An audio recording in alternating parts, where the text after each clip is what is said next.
Stepsons, in this video, I'm going to teach you some quick ways that you... Oh, frick!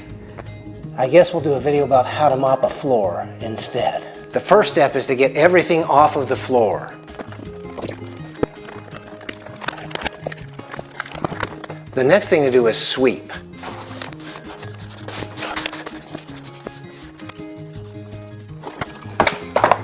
You're going to want 2 buckets.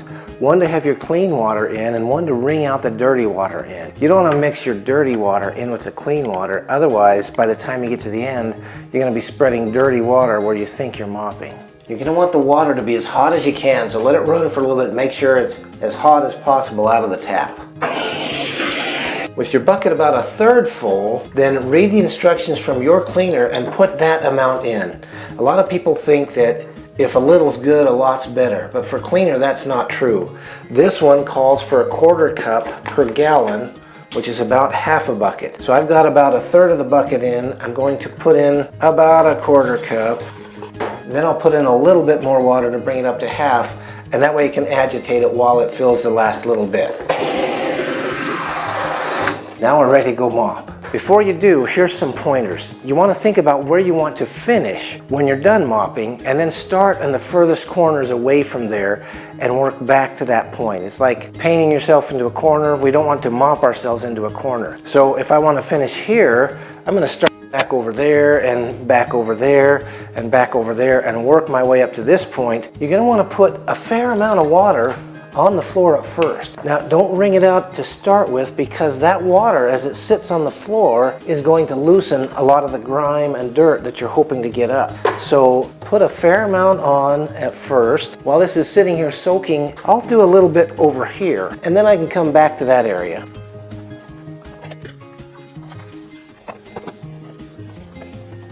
Once it's had a minute or two to soak, I'm going to go back through after I wring this out into my drain bucket, and then go back and mop up with a little more pressure the water that I put down there. So I'm leaning into it a little bit now to try to get the dirt off the floor. And every time I come rinse, I rinse into the drain bucket, and that water's looking a little dirtier now. We recently went through the canning season where we were bottling peaches and jam and freezing corn, and the floors kind of get messy. And after you've done that, move your buckets back and work your way back to the end spot.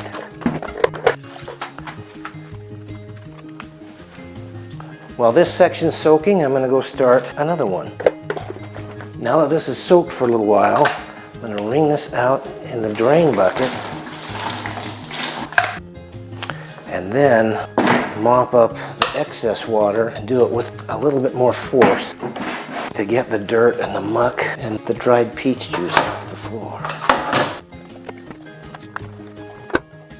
If you're getting value out of this video, then hit the like button. This is the last follow-up after that's soaked. When you've got it to this point, then you just need to stay off the floor until it dries. Maybe 20-25 minutes.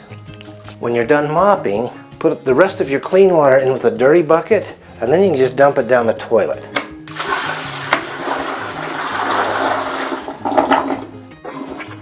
Give your buckets a final rinse and turn them upside down in the tub to dry out. The 5th and final step is, once the floors are dry, put everything back. Well, now you've seen how I mop a floor. It may not be an art form, but it's going to feel really good when you have a nice clean floor in your home. I know there's more than one way to mop a floor, so for those of you that have mopped floors before, leave your tips and tricks for what you would tell a beginner about mopping a floor. Remember, learning how to clean up around the house is one of the milestones on the map to manhood. If you haven't downloaded the guide, then go to the link in the description and download it now. It's free. This channel is geared for young men growing up without a dad. If that's you, then I hope you'll subscribe.